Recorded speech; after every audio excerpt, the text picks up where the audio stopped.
Assalamualaikum warahmatullahi wabarakatuh. Saya Marsya Aulia Hasana sebagai moderator dari kelompok 6. Selamat pagi Bapak dan Ibu, dosen, dan teman-teman sekalian. Pada kesempatan kali ini, saya dan teman-teman kelompok 6 akan menyampaikan presentasi mengenai graf. Presentasi ini akan saya lakukan lewat video. Saya harap Bapak, Ibu, dan teman-teman dapat mendengarkan atau mengikuti presentasi ini. Yang pertama, definisi graf. Istilah graf merujuk pada himpunan objek yang disebut simpul atau titik, yang terhubung oleh garis-garis yang disebut tepi atau busur. Graf sering digunakan untuk memodelkan hubungan antara objek-objek tersebut. Graf dapat didefinisikan sebagai pasangan terurut G (F E) di mana V adalah himpunan simpul atau titik-titik graf, dan E adalah himpunan tepi atau busur yang menghubungkan pasangan simpul-simpul dalam V. Graf dapat direpresentasikan secara visual dengan simpul-simpul yang digambarkan sebagai titik-titik dan tepi-tepi yang digambarkan sebagai garis-garis yang menghubungkan titik-titik tersebut. Komponen-komponen graf. 1. Node atau simpul. Node adalah elemen dasar dalam sebuah graf, juga dikenal sebagai simpul, titik, atau vertex. Node dapat mewakili entitas, objek, atau elemen-elemen lain dalam suatu sistem. Misalnya, dalam jaringan sosial, setiap orang dapat direpresentasikan sebagai node. 2. Edge atau sisi. Edge adalah koneksi antara dua node dalam sebuah graf, juga dikenal sebagai sisi atau garis. Edge menggambarkan hubungan atau keterhubungan antara dua simpul. Misalnya, dalam graf jaringan sosial, edge dapat mewakili pertemanan antara dua orang. Yang ketiga ada bobot. Bobot adalah nilai numerik yang diberikan pada setiap edge dalam sebuah graf. Bobot dapat mewakili atribut atau karakteristik tertentu dari hubungan antara simpul-simpul tersebut. Misalnya, dalam graf jaringan transportasi, bobot dapat mewakili jarak antara dua lokasi. Yang keempat ada berarah dan tidak berarah.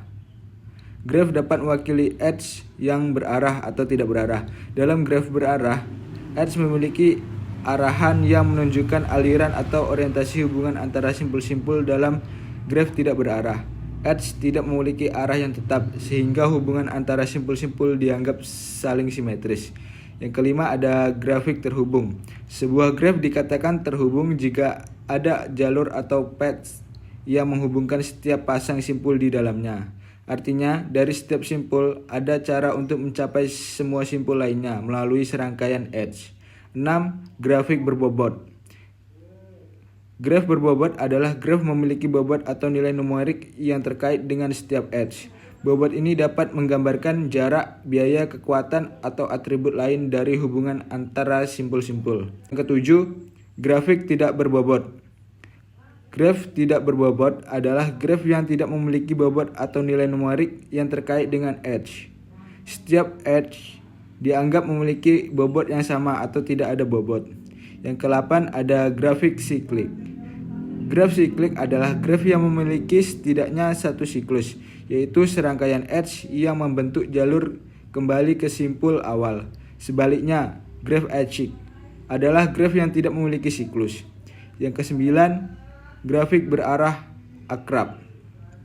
Graf berarah akrab atau DAG adalah graf berarah yang tidak memiliki siklus dalam DAG. Tidak ada jalur yang membentuk siklus kembali ke simpul awal. Assalamualaikum warahmatullahi wabarakatuh. Baik, di sini saya akan melanjutkan tentang jenis-jenis graf. 1. Graf lingkungan atau environmental graphs. Graf ini digunakan untuk memvisualisasikan data yang berkaitan dengan lingkungan, seperti perubahan suhu, polusi udara, kualitas air, atau deforestasi. 2. Graf jaringan atau network graphs. Graf ini digunakan untuk memvisualisasikan hubungan antara entitas seperti jaringan sosial, jaringan transportasi, atau interaksi antara elemen dalam suatu sistem kompleks. 3. Graf hierarkis. Hierarchical graphs. Graf ini menggambarkan struktur hierarkis antara elemen-elemen dalam sebuah sistem di mana setiap elemen memiliki tingkat atau level yang berbeda.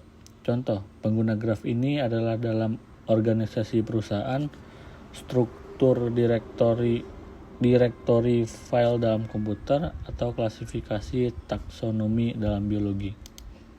4. Graf aliran flowchart. Graf ini digunakan untuk menggambarkan aliran, proses, atau langkah-langkah dalam suatu sistem. Graf aliran sering digunakan dalam pemrograman komputer, analisis bisnis, atau perencanaan strategis. Graf radar atau radar charts. Graf ini digunakan untuk membandingkan beberapa variabel numerik dalam beberapa kategori. Graf radar sering digunakan dalam analisis kinerja, penilaian produk, atau perbandingan profil individu. 6. Graf Sankey atau Sankey diagram. Graf ini digunakan untuk menggambarkan aliran atau distribusi suatu sumber daya atau jumlah dalam sistem.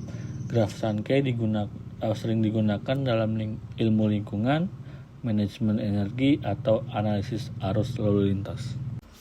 7. Graf pohon atau tree graph. Graf ini menggambarkan struktur hierarkis dalam bentuk pohon di mana setiap simpul mewakili suatu entitas dan hubungan antara simpul-simpul tersebut ditunjukkan melalui cabang-cabang. Graf pohon sering digunakan dalam pemodelan keputusan, struktur organisasi, atau analisis algoritma. 8. Graf Cartesian 3D. 3D Cartesian Graph. Graf ini memvisualisasikan data dalam 3 dimensi dengan menggunakan sumbu X, Y, dan Z. Graf Cartesian 3D sering digunakan dalam ilmu fisika, visualisasi data geografis, atau desain grafis. 9.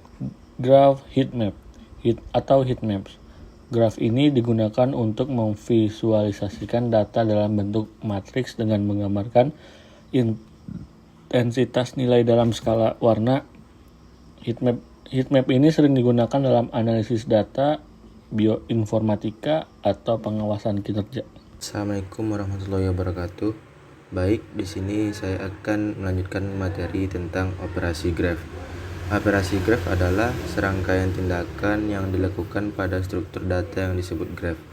Graf adalah representasi visual dari kumpulan simpul atau node yang terhubung oleh sisi atau edge.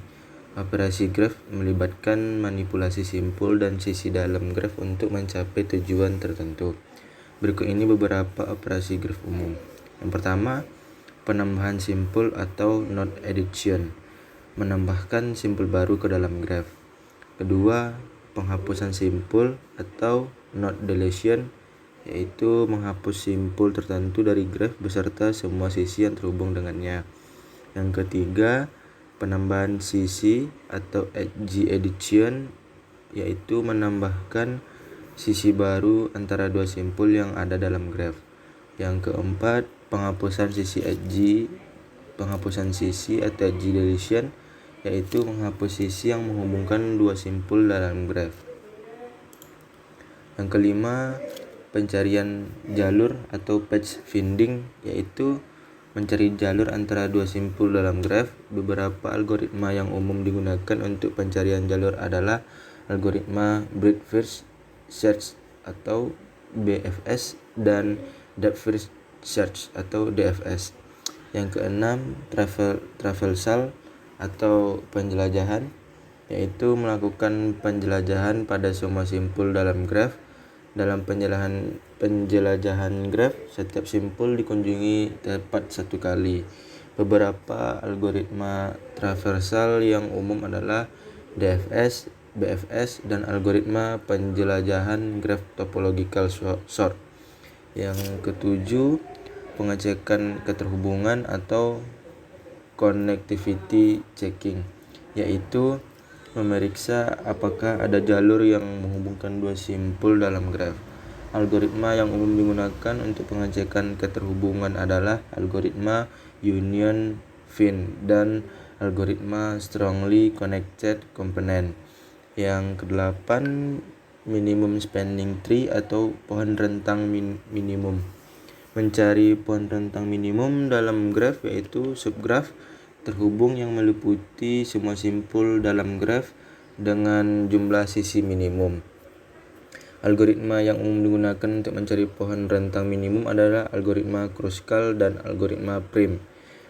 Yang terakhir itu algoritma pencarian lintasan terpendek atau short path algorithm, yaitu mencari lintasan terpendek antara dua simpul dalam graf. Algoritma Dijkstra dan algoritma Bellman-Ford adalah contoh algoritma pencarian lintasan terpendek yang umum digunakan. Untuk yang selanjutnya adalah pohon graf.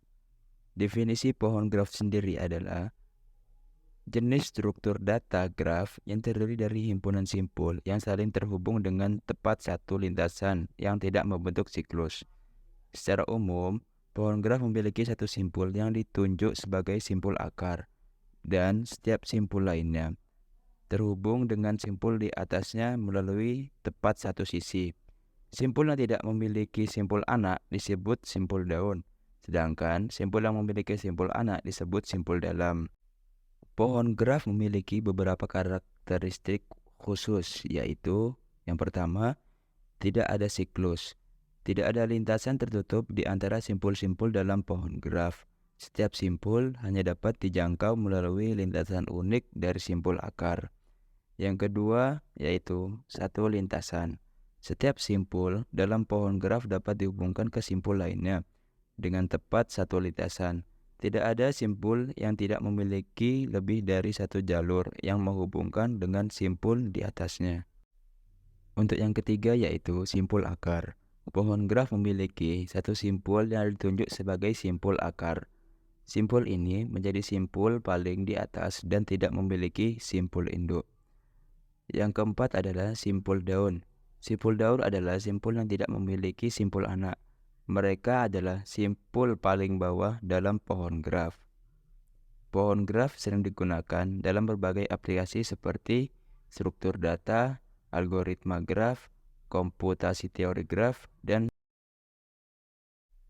mungkin cukup sekian presentasi mengenai materi graf dari kelompok kami. Jika ada kesalahan dan kekurangan, kami mohon maaf sebesar-besarnya karena kami juga masih dalam proses pembelajaran. Sekian, terima kasih. Wassalamualaikum warahmatullahi wabarakatuh.